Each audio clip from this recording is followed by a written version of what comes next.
So, if you've looked at the previous video, then you know the essence of your success at this enterprise is practice. Okay? You need to practice twice a day. It has to become second nature. And then it will reveal the gift that it is. And this is an asset that we all have, you know.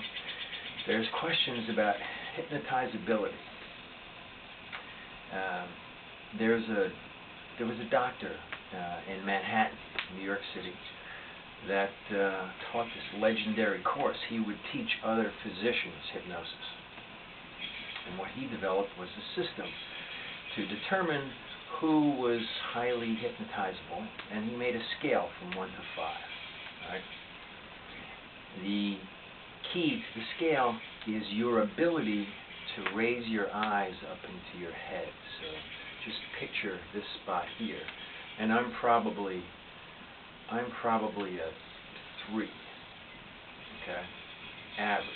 If I could put my eyes past my lids up into my head, I would be a 5, which would mean I'd be in Disneyland, or the potential is there. Those are the ones that stage hypnotists look for. And if anybody asks you to do that simple test, you should, do that with somebody and figure that out for yourself. Where you are in the scale of hypnotizability. Now I want to teach you a little bit about the power of this. Okay. My son is 10 years old, my oldest son, right? He comes downstairs and he's complaining to me about this wart that's on his hand, right? And I see this as a real opportunity to teach him something that I've been practicing that he's unaware of. So I have him sit down and close his eyes and take a deep breath.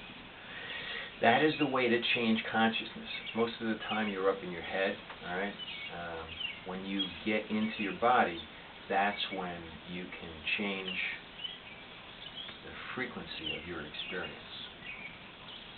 So I have him sit, and he's taking a deep breath, and then I tell him to look inside his body. I said, I want you to look at the wart, okay?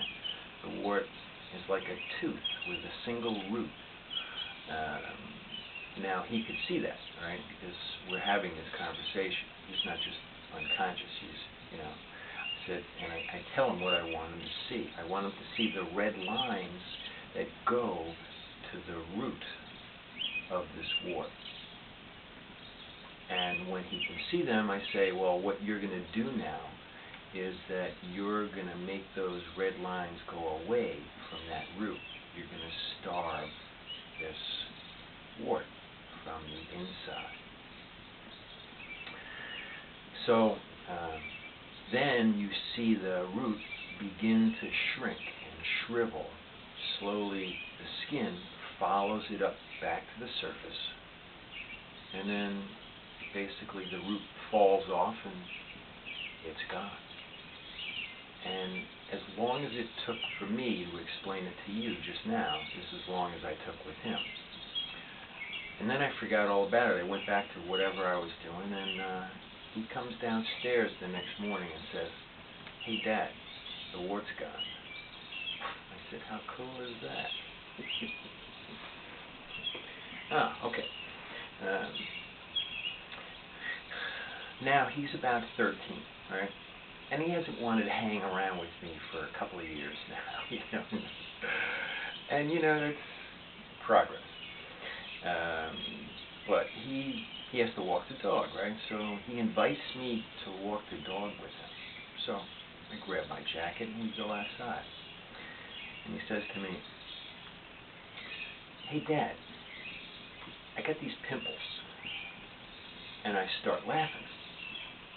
And he says, what are you laughing about? And I said, what's the matter? Did you forget about the wart? And then this big smile comes on his face. He said, oh yeah. I said, that's it. That's the smile that you're going to have on your face tomorrow morning when you look in the mirror and see that all your pimples are gone. All right? But he's 13, and like I said, he hasn't wanted to hang out around with me for a couple of years now. So I'm thinking,